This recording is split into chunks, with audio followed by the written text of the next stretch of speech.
Salam əziz dostlar. Bugünkü qonağımı təqdim etməkdə acizəm biraz.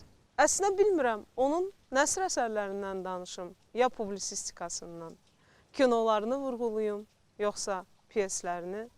Amma onu dəqiq bilirəm ki, bütün yaradıcılığı boyu o, Azərbaycana aid dəyər olan nə varsa, bax onları yaratdı. Azərbaycanın xalq yazıcısı Anar.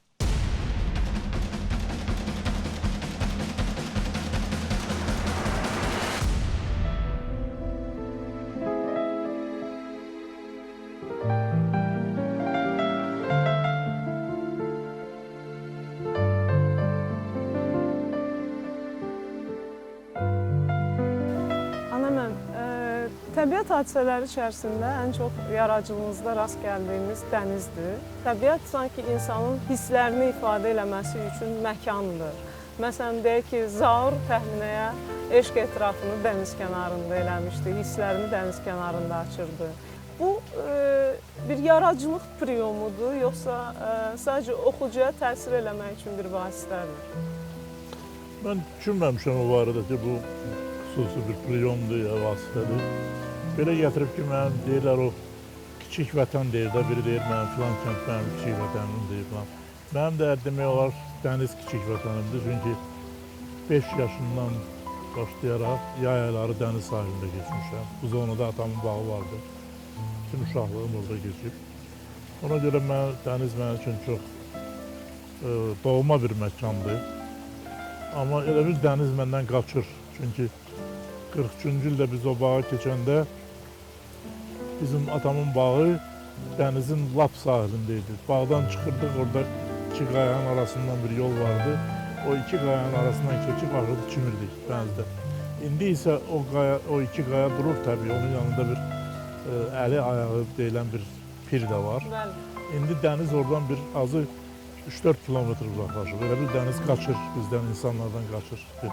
Yaradıcılığınızdan bir istiqamət, xatirə ədəbiyyatı istiqamətidir. Bu günlərdə mən bir qədər anılar, düşüncələr başlığı altında sizin bir xeyli əsərlərinizi nəzərdən keçirdim. Bunların içərisində deyək ki, həm siz valideynləriniz haqqında, həm böyük türk şairi Nazim Hikmət haqqında Kərəm kimi, Ənvər Məmmədxanlıya həsr elədiyiniz Həyatım Ağrıyır və sonsuz sayda dostlarınız haqqında xatirələrinizlə bol-bol süslənmiş yazılarınız var. Amma mən belə gəlir ki, bütöv ədəbiyyat elə xatirələrdən ibarət deyilmi?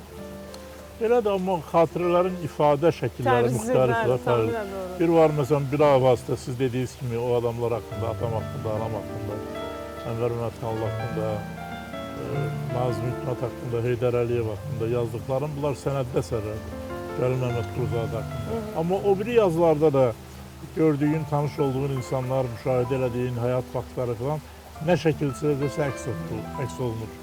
Bilavasitə öz adı ilə yox, başqasına paylayırsan onu, birini bir qəhrəmanına verirsən, başqa bir cəhətini başqa bir qəhrəmanına verirsən və belə paylayırsan o həyat müşahidələrini müxtəlif insanlara.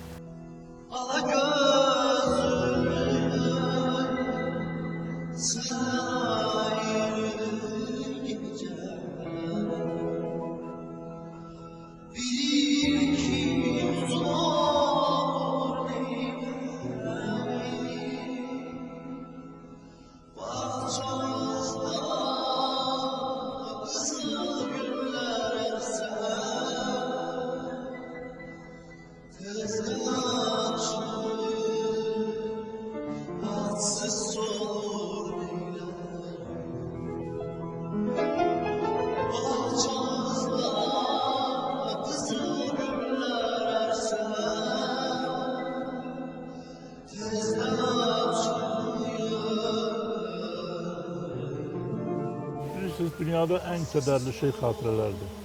Çünki xatirə nədir? Xatirə keçmişi anmaqdır. Keçmişsə artıq keçib və o keçmiş nə cür olmağından asılı olmaraq, xoşbaxt keçmişmi olmuş, acı keçmişmi olmuş, bundan asılı olmayaraq sənin həyatın keçirilmiş bir etapıdır. Və ona görə o etapa xiffət çəkməyin, o etapı xatırlayanda təəssüfləri keçməyin təbiidir.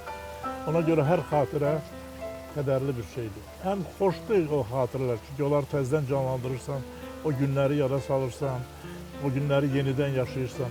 Amma eyni zamanda da böyük bir təəssüf hissi ilə xatırlayırsan ki, bunlar artıq təkrar olmayacaq, artıq keçib getdi. Xatırlayıram, onu yazılarınızdan birində deyirdiniz ki, o xatirələri geri qaytarmaq mümkün olmadığı üçün ən çox sevdiyim kinodur. Çünki kinoda kadrı geri qaytarmaq Kinoda bax mümkün belə olur. şeydir, məsələn, bax bu filmi varsan görmüsən. Orada demək görüşürlər, neçə ildən sonra şəhəri bərabər gəzirlər, ünsiyyətdə olurlar, sonra ayrılırlar.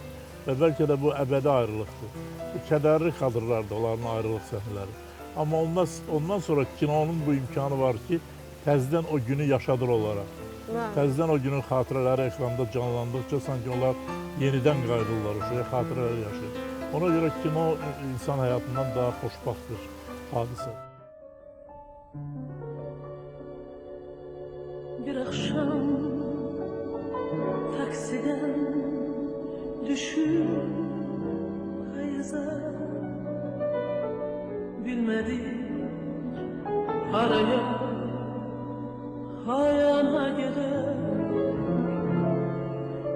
Bir akşam taksiden düşüp hayıza bilmedik araya hayana gider. Bahar hasretiyle payız akşamı yine hazin hazin titredi yürek. Bahar hasretiyle Ana, mən dediyim ardıcıllıqla düşünəndə Odlar Yurdunun Küləklər şəhəri əsərinizdə deyirsiniz ki, mənim iki Bakı var, bir içəri şəhər, bir əsrin əvvəllərində, 20-ci əsrin əvvəllərində neft bumu ilə yaradılmış yeni Bakı və bir də mənim xəyallarımın Bakısı. Və bu Bakını söz-söz sanki inşa edirsiniz həmin əsədə. Ümumiyyətlə, soruşmaq istəyirəm, necə olmalıdır sizin arzuladığınız şəhər? Bilirsən, oradakı o üçlüyə mən başqa bir üçlük də deyə bilərəm ki, bir var mənim xatirələrimin Bakısı. Yəni, uşaqlıqda, gəncliyində gördüyüm, yaşadığım Bakı, o vaxtın adamları, o vaxtın hadisələri, o vaxtın ab-havası. Bir var indi yaşadığım Bakı, bir də var xəyallarımın Bakısı, arzularımın Bakısı. Yəni, yenə də üç şəhər olur. Arzularım Bakısında mən Bakını daha çox Azərbaycan ruhu ilə bağlı bir şəhər kimi görmək istəyirəm. Yəni, bilirsiniz, vaxtı ilə Bakı beynəlmiləl şəhər olub və Azərbaycanlılar əhalinin bəzən elə vaxtlar olur ki, 1/3-ni təşkil edir. İndi yaxşıdır ki, 90% yəqin təşkil edirlər. Yəni, mən ona da hayıflanıram ki, bəzi millətlər buradan getməsəydi, qalsaydı yaxşı olardı. Amma indi belə gəlib də, iş belə gətirib ki, indi tamam bizim şəhərdir. Amma bu şəhərin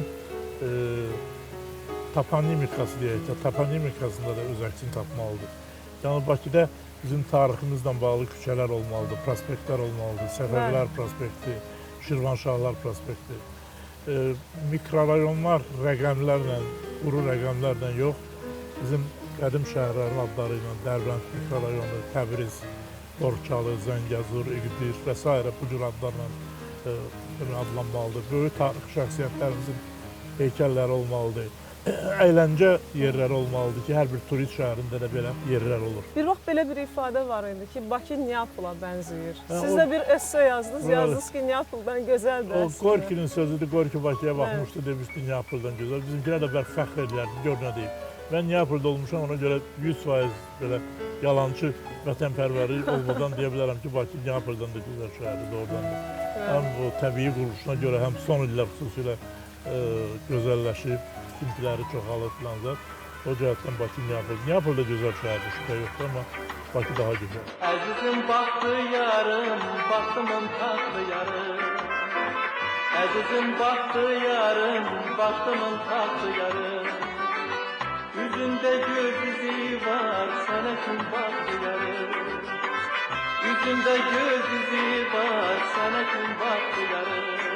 Baktı, baktı, Sənə kim baxdı yarım, baxdı, baxdı, sənə kim baxdı yarım.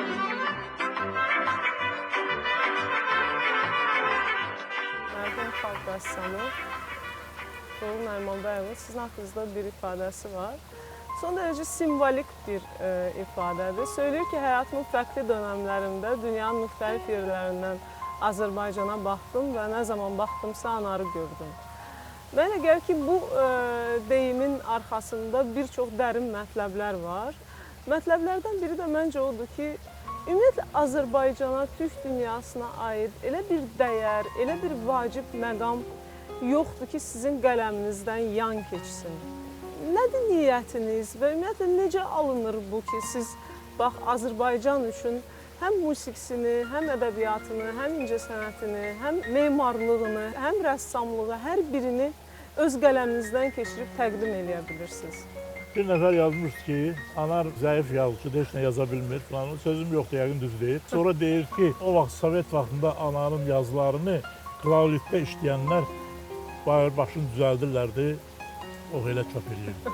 Mən də fikirləşirəm ki, bu klavlitdə işləyənlər belə ssenari yazırlarsa, belə piyes yazırlarsa, belə roman yazırlarsa, şeir yazırlarsa, tərcümə edirlərsə, musiqidən yazırlarsa, ədəbiyyatdan, klavlitdə niyə işləyirlər? Çox yaxşısınız. İndiyə qədər mən təəccüb qalıram ki, bu qədər də təvəzzükarlıq olmaz da, bu qədər şeyi bacara-bacara gedib klavlitdə işləyəsən.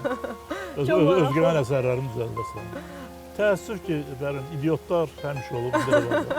Mən anlamıyorum, çox maraqlı bir məqama gəlib çatdım. Mən bir yaradıcılığınızın bir istiqamətini yada salmaq istəyirəm, satirik əsərlərinizi.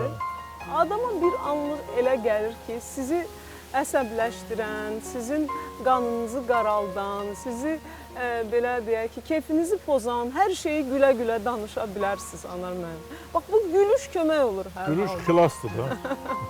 Gülməyəsən, gəl ağlayasan ki, belə insanları gəlmə məsələdə mən çox xatırlayıram da.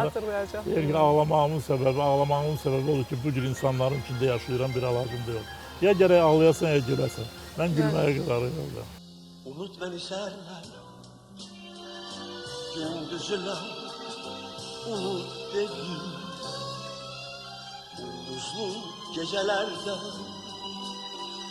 unut benim ebedi. Akşamlar ya da sarma, hafirelere dalma. Yaxşı, yaxşı, unuttun ama düşünsen yanıma. Yağan da yağışlar, bağışla güzel yar. Bağışla, bağışla. Sizsiz əsəri şübhəsiz ki, sizin valideynlərinizin yaşadığı və sizin bacılarınızla birgə yaşadığınız çox dəhşətli bir kədərli vaxtın, zamanın, 100 gün içərisində həm ədəbiyyatınız, həm də sizin ailəniz üçün böyük bir itkinin təsviridir. Rəsulzanın və Nigar xanımın vəfatından yazmışsınız. Amma və burada sizdə əzbərimdə olan bir neçə məqam var ki, orada söyləyirsiniz ki, mən nəinki bu yazıda hər hansı bir yazıcı fantaziyalarına yol verməyəcəm. Hətta mən heç bir şeyi gizlətməyəcəm, hər şeyi yazacağım əslində. Doğrudan mı yaza bildiniz orada hər şeyi? O temada, o mövzuda nə mümkündürsə onları yazmışam da mən orada. Orada yalan, mənim heç bir əsərimdə yalan yoxdur. Ola bilsin ki, mən bəzən tam həqiqəti deyə bilməmişəm, imkanım olmayıb hər şeyi açıb deyəm. Amma yalan heç yerdə yazmamışam. Nə bədii əsərlərimdə, nə publisist əsərlərimdə, o cümlədən xatirələrdədir. Orada da yalan yoxdur. Və orada olanların 99%'ini yazmışam. Bəlkə 1% yazmamışam.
Müsahibələrimizdə tez-tez dediyiniz bir fikir var. Mən onun təsdiqini yaradıcılığınızda da tapmışam. Söyləyirsiniz ki, insan sona qədər yaxşı adam ola bilməz və sona qədər pis adam ola bilməz. Doğrudan da yaradıcılığınızda bu çox maraqlı şəkildə üzə çıxır. Məsələn, birdən-birə Kəbirlinskin deyingən xanımı Həcər, əsərin sonunda onun yaxşı cəhəti üzə çıxır. Deyək ki, yaxud çox saf, pak bir adam Kərim Əsgəroğlu birdən-birə düşünür ki, məsələn, heç olmasa bircə dəfə də olsa rüşvət ala bilərmi? Yəni, hər insanın içərisində ikisi də var. Və bu ideyanız ən çox Göz Muncuğu əsərinizdə, ən son romanınızdır Göz Muncuğu əsəriniz. Burada tam hər tərəfi ilə ifadə olundu. Xeyirlə şərin bir insanın daxilindəki mübarizəsini yazmış oldunuz. Amma mən bir məqamı da hiss edirəm ki, sanki ancaq onu sübut eləməyə çalışırsınız ki, həyatda pis adam yoxdur. Özünüz hansına inanırsınız əslində? Mən inanıram ki, həyatda tam pis adam yoxdur. Yox, indi hər şeyin bir istisnası var da. İndi elə doğrudan da qara qəlbli, iblis xasiyyətli insanlar var ki, onlar pis adam. Onlar var. Amma bəşəriyyətin əksəriyyəti, insanların əksəriyyəti yaxşı və pis adamlar, yaxşı və pis cəhətləri olan insanlar. Birində yaxşı cəhətlər daha çoxdur, amma müəyyən pis cəhətlər də var. Birində pis cəhətlər daha çoxdur, amma görürsən onun da birdən yaxşı bir hərəkət olur, yaxşı bir cəhət olur. Yəni insanların əksəriyyəti mənim fikrimcə vaxt belədir. İdeal yaxşı adam da varsa çox nadir hadisədir. Qatı pis adam varsa o da çox nadir hadisədir. Əsasən 90% deyək ki, bəşəriyyətin elə adamlardır ki, burada yaxşı cəhətlər də çoxdur, bəzisində pis cəhətlər çoxdur, amma yaxşı adamda da pis cəhətlər var, pis adamda da yaxşı cəhətlər var. Sizin qarşınıza hansı daha çox çıxıb? Mənim qarşıma insanlar çıxıb da, yaxşı cəhətləri ilə də pis cəhətləri ilə. Hər halda mənim dost bildiyim adamların çoxsu, 90%-i mənim fikrimcə yaxşı adamlardır.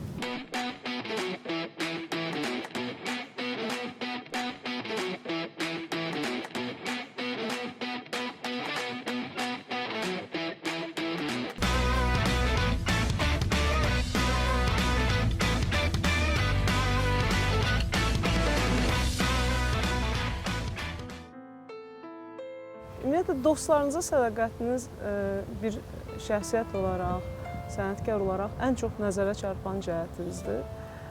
Misal üçün, adama elə gəlir ki, heç bir dostunuzu unutmursunuz. Hətta dünyasını dəyişən dostlarınız belə hələ də yazılarınızda, əsərlərinizdə sizinlədirlər. Darıxırsınız yəqin ki, onlar üçün. Çox darıxıram, əlbəttə, çox darıxıram. Çünki heç bir dostun yerini başqası verə bilmir. Hərənin öz yeri var və o gedəndə o. Hərənin öz dünyası var, o dünyanı özü ilə aparır. Başqası qalır, başqasının da öz dünyası var, amma o dünya deyil, o ayrı dünya. Ona təəssüf edirəm ki, bu yaşda olan insanın dostları çox az qalır dünyada. Əksəriyyəti başqa bir dünyadadır. Bayaqları söylədiniz ki, Vaqif küçəsi ilə bağlı Vaqif 30 adlı bir xatirələr romanı deyək, essesi deyək yazırsınız. Kimlər orada öz əksini tapacaq? Vaqif 30 demək, indi o Həsən Seyidbəyli küçəsidir.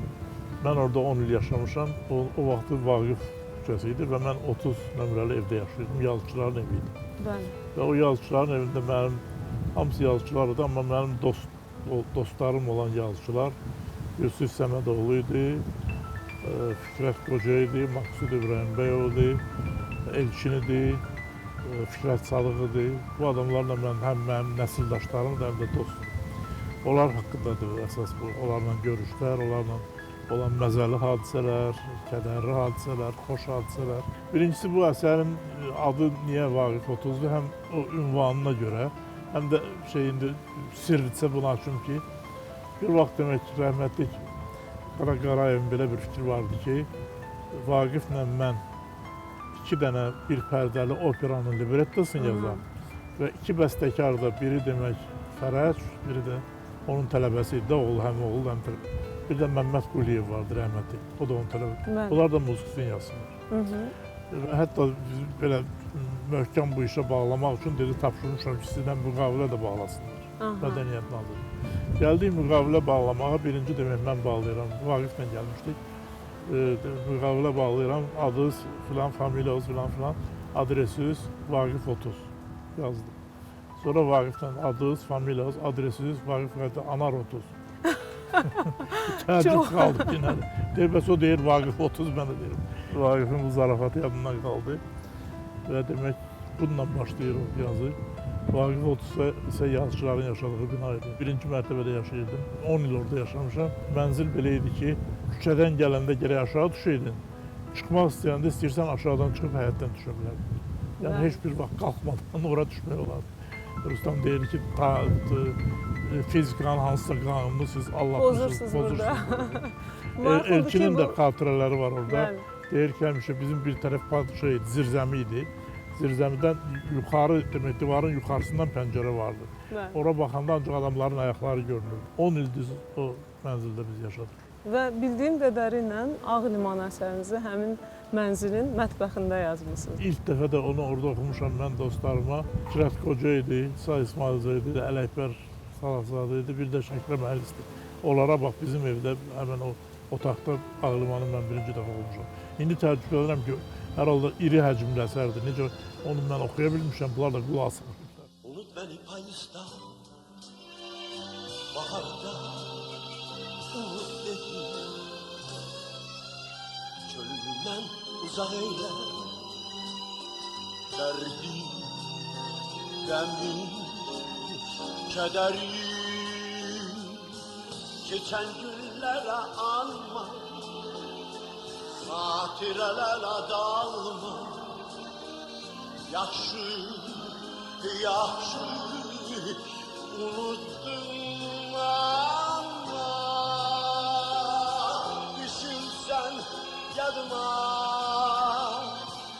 yağanda yağışlar bağışla güzel yar bağışla bağışla.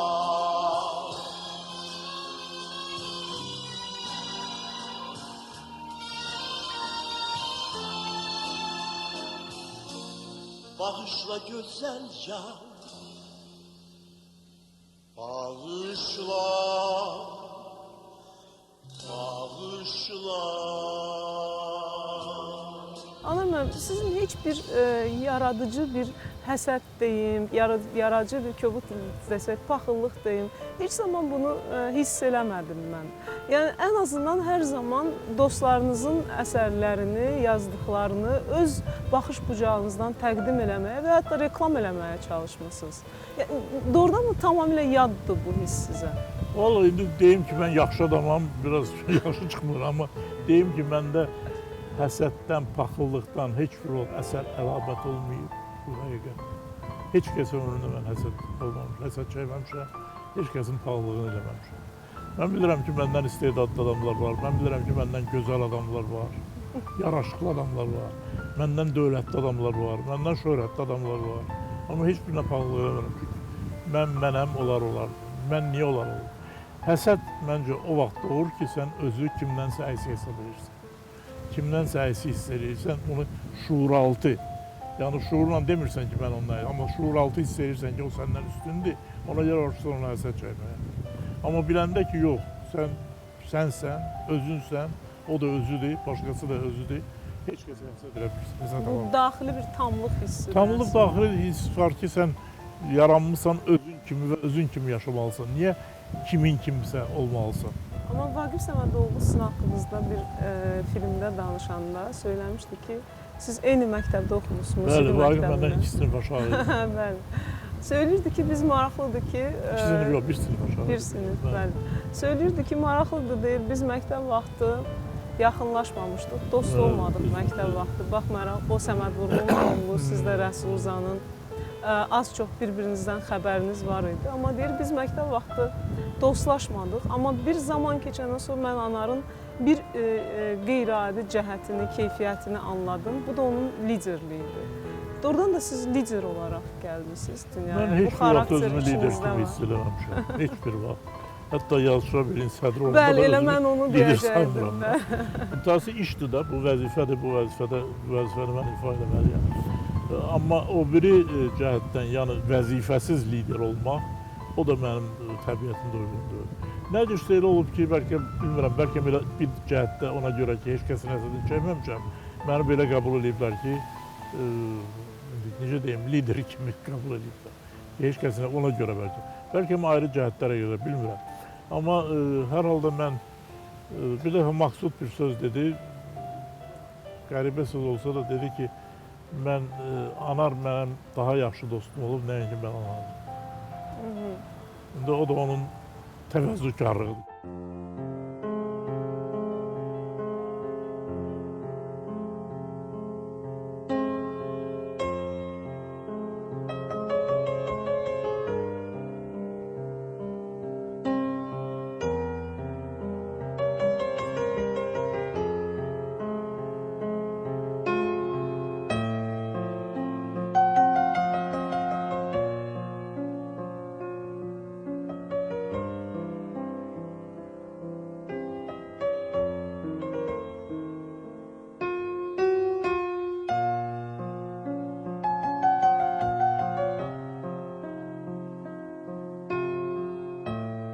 Yenə də sizin nəsrinizə dayanaraq bir sualı vermək istəyirəm. Nəsrinizdə bir ideya var ki, kəmlik kompleksi və bu kəmlik kompleksinin kökləri əslində uşaqlıqdadır. Misal üçün, nümunə çəksək, Macal əsərinizin qəhrəmanı Fuad hər şeyi əldə etmək və vəzifəni əldə etmək ona görə arzulayır ki, uşaqlıqdan içində bir kəmlik var, gerçəkləşdirə bilmədiyi uşaqlıq arzuları var. Yaxud elə Göz Muncuğunun qəhrəmanı Əhliman da yenə uşaq vaxtı döyülən, söyülən, əzilən bir uşaqdır ki, daha sonra qəddarlaşır və içindəki şər, xeyri hardasa üstələyir. Bu mənada necə böyütməliyik uşaqları ki, o kəmlik kompleksi olmasın? Mənə elə gəlir ki, uşaqlara təzyiq olmamalıdır. Hər hansı təzyiq, şiddət, olar bu, olar, bunu olmaz, bunu eləmə, bunu öğütçülük, öğüt nəsihət, daima nəzarət altında saxlamaq, o uşağa, o komplekslər ondan yaranır mənə gəlir. Uşağa sərbəstlik vermək lazım, özü olsun. Gedib əgər qonşunun pəncərəsini sındırırsa, bunu başa salmaq lazım. Özü başa düşməlidir ki, bu işi görmək olmaz. Amma bunu eləmə, bu yasaqdır, bu düz deyil filan. Belə şeylərdən insanın uşaqlıqdan onun sərbəstliyin alır əlindən, onun azad hərəkət eləmək, azad davranmaq imkanlarını əlindən alır. Ondan sonra da bu komplekslər yetişir. Bu komplekslərin başqa səbəbləri də var. Mühitlə də bağlıdır. Mühitlə də bağlıdır. Böyüdükcə də ayrı komplekslər əmələ gəlir. Kəmlik kompleksinin və kəmlik kompleksinin qəribədir. Əkiz qardaşı üstünlük kompleksidir. Aha, çox maraqlı. Kəmlik kompleksi hiss edən adam bu kompleksi öz içində boğmaq üçün özünü hamıdan üstün göstərmək istəyir. Olsa da, olmasa da. Və biz hər gün cəmiyyətdə bu hamıya sübut adamları eləmək istəyir ki, bu hamıdan üstündür. Niyə görə? Çünki daxildə kəmlik kompleksi yoxdur. Daxildə əmin deyil ki, bu hamıdan üstündür. Əksinə daxildə özü haqqında çox bədgümandır. Amma bunu başqalarına sübut eləmək üçün və bəlkə özünə də sübut eləmək üçün bir üstünlük kompleksi əmələ gəlir bunda. Mən belə elədim, mən filankəslə görüşdüm, mən bu işi gördüm, mən belə məşhuram, mən nə bilim bu qədər kitabım çıxıb, mən nə bilim bu qədər qızlar alqışlayıblar və s. Mən elə adamlardan çalışıram, uzaq olun və elə adamlar məni çox tez yorurlar, bezdirirlər. Yəni onlarla iki kəlmə söhbət edirsən, üçüncü kəlmədə bu əgər özündən başlayırsa deməyə, mən artıq yoruluram və çalışıram ki, bu söhbəti davam edəm.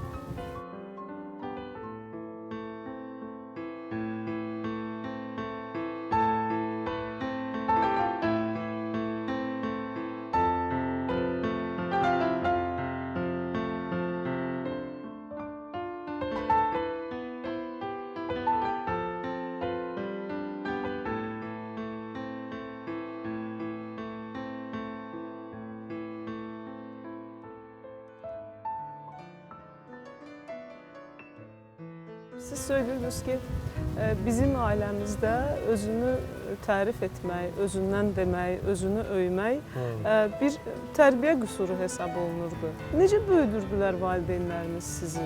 Bizi tərbiyə eləmirlərdi. Bizə demirlərdi ki, bunu ver elə, bunu elə.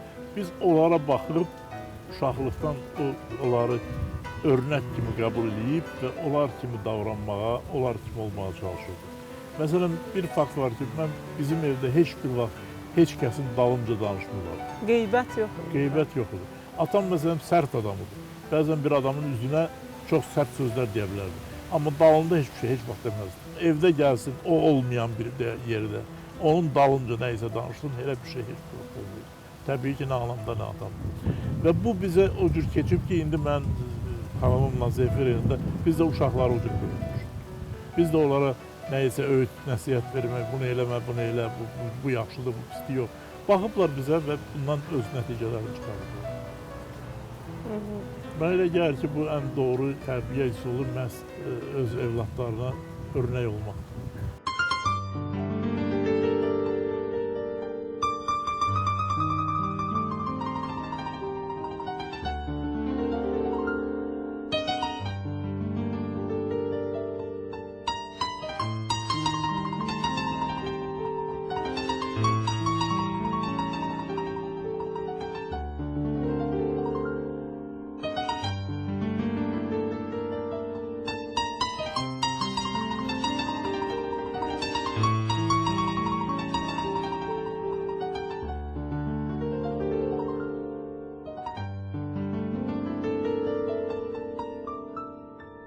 Həm yaratdıqlarınızı, həm yazdıqlarınızı, həm də o real həyatdan götürdüyünüz qəhrəmanları həmişə bir öz baxdığınız tərəfdən canlı bir plakat kimi yox, bir canlı göstərməyə çalışırsınız.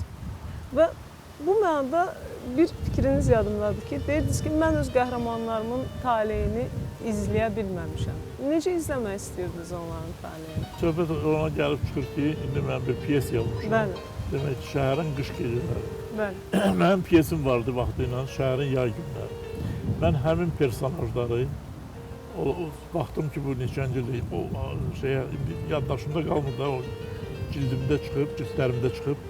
5-ci cildinizdə. 5-ci ildə baxdım ki, bu neçən, 70-ci illərdir. 70-ci illər. Ondan 13 il keçir. Və həmin qəhrəmanların mən xüsusi yazdım yaşların ki, 13 il keçəndən sonra bu adamlar 13 il böyük yaşlaşıblar, 13 il qocalıblar. Qiyas, Dilarə, Bəhram, Əjdər, Şamxal, Namiq, bütün oranın qəhrəmanlar. Məqsəd o idi ki, bunları elə bir vaxta gətirib çıxardım ki, bu o 90-cı ilin qara yanvar hadisələrinin içindən keçdi. Və bu qış gecələri məhz o 90-cı ilin yanvar gecələri. O gecələr axırda gəlib 19-dan 20-sinə keçən gecə qara yanvar gecəsinə keçdi. Gələn ildə qara yanvarın 30 ildir. Mən çox istəyərdim ki, bu piyes o vaxta qədər səhnədə oynasın. Ümumiyyətlə, bu faciələrin yazılması məsələsi çox müzakirə olunur. Bəzən yazıçılarımızı qınayırlar ki, məsələn, Azərbaycanın başına bu bəlalar gəlib, amma sənətdə bu yetərincə öz əksini tapmayıb. Sizin yaradıcılığınızda Qarabağ faciəsi və ümumiyyətlə deyək ki, 20 yanvarın özü də bir ayrıca silsilədir və qəribə olan bir şeydir ki, bir insanın taleyindən bu faciələr necə keçibsə, necə təsir göstəribsə, onları yazırsınız. Məsələn, deyək ki, Vahimə hekayənizin qəhrəmanı olsun, Həkim Oruc, həmin o Qarabağ faciəsindən, Qarabağ olaylarından psixoloji vəziyyəti dəyişmiş, pozulmuş bir həkimdir əslində. Yaxud Atel Otağının qəhrəmanı Kərim Əsgəroğlu yenə də bir xalqının müsibətini görən ziyalının halıdır, ovqatıdır. Amma siz müsahibələrinizdə elə ziyalıları qınayan adamlara cavab olaraq söyləmişdiniz ki, bu faciələrin üstündən zaman keçməlidir. Nə qədər zaman keçməlidir ki, bunları yaza bilək, axıracan, sonacan, hər şeyi? Baxır bilirsən, müxtəlif hadisələr var. Məsələn, həmişə onu xatırlayırıq biz ki, Tolstoy Hərb və Sülh romanını Napolyon müharibəsindən herhalde bir 40-50 il sonra yazıldı. Bəli, tahmin edirəm. Amma Tolstoyun müharibədən yazmağının təməli odur ki, o ayrı bir müharibədə iştirak edir. Sevastopol müharibəsində. Sevastopol hekayələri də var.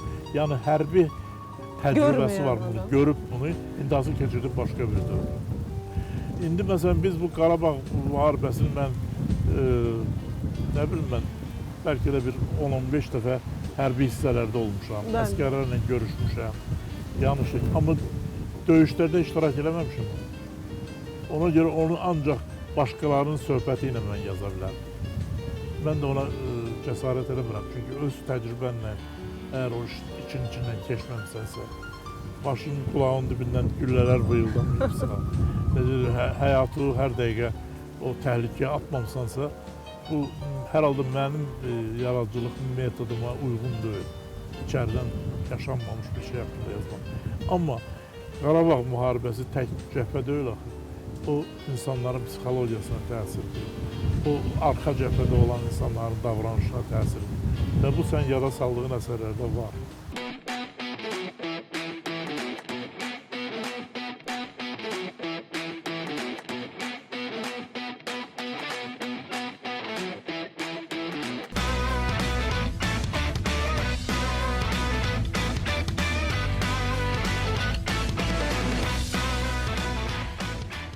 Nədir axı sirr? Necə olur ki, həqiqətən heç bir kitab oxumaq istəməyən adam anarı oxuyur və oxumaq istəyir, davam eləmək istəyir bu işi? Mən bilirsən, mən onu da deyirəm ki, təbii ki, hər bir insan istəyir ki, onun oxucusu olsun, oxucusu çox olsun. Amma mən, bu da mənim də səmimi istəyimdir. Yalan deyim ki, yox, mən istəmirəm oxumasınlar, oxumurlar heç oxumasınlar. Yox, istəyirəm oxusunlar, istəyirəm daha çox oxusunlar. Amma bir şeyi də mən həmişə deyirəm ki, məni anlayan bir oxucu varsa, o məni anlamayan 100 oxucudan daha vacib. Çünki tək məsələ onda deyil ki, səni oxusunlar. Məsələ onda ki, səni oxuyub anlasınlar. Səni oxuyub nə demək istədiyini başa düşsünlər. Bunu başa düşən 1, 2, 5, 10 oxucun varsa, bu minlərlə oxucudan mənim üçün daha vacib. Bir vaxt Çingizin kitabları kimi milyon tirajdan olmasa da, amma hər halda Sovet adında mənim kitablarım 300 tirajdan çıxırdı. Moskvada 300 mindən çıxırdı, burada 100 mindən çıxırdı, 50 mindən çıxırdı. İndi təbii ki, tirajlar azalıblar filandır. Amma məsələ ondadır ki, oxucunun kəmiyyətindən çox keyfiyyəti vacib. Keyfiyyətli oxucu kəmiyyətinə qalib gəlir, daha üstün olur. Çoxmu dəyişib nəsillər? Sizin zamanın gəncliyi ilə müasir gəncliyin fərqini necə görürsünüz? Gənclər, oxucular yanaşırlar, kitabı gətirirlər ki, buna imza at. İndi kitab zat yoxdur, gəlirlər şəkil çəkdirir, şəkil niyə çəkdirir, başa düşmürəm əgər mənim. Sizdən xatirə saxlamaq istəyirlər yəqin. Nə bilir ki, mən kiməm, əgər mənim kitabım oxuyubsa, ancaq adımı eşidir. Nədirsə, indi şikayətlənmək istəmirəm, əlbəttə ağıllı oxucular da var. Əvvəllər, məsələn, mən çoxlu oxucu məktub alırdım. Amma indi demək olar ki, heç almıram. Çox nadir hallarda. Heç nadir hallarda da almıram. Maraqlıdır ki, oxucu məktub alırız və onlara cavab verirsiniz. Ağıllı məktub olanda cavab verir. Yazanda ki, şeydir, nə bilim, məni Zeynəb xanlarla ilə tanış elə məktublar olur. Doğrudan. Öyle deyirəm ki, nə onun imkanı, vaxtı var, nə mənim vaxtı var. Səni tanış elə. Elə məktublara cavab vermir. Amma bir ağıllı məktub olanda, görəndə ki, məndən nəysə bir fikir almaq istəyir, hansısa sualı var, nə ilənsə maraqlanır, onda təbii ki, cavab verir.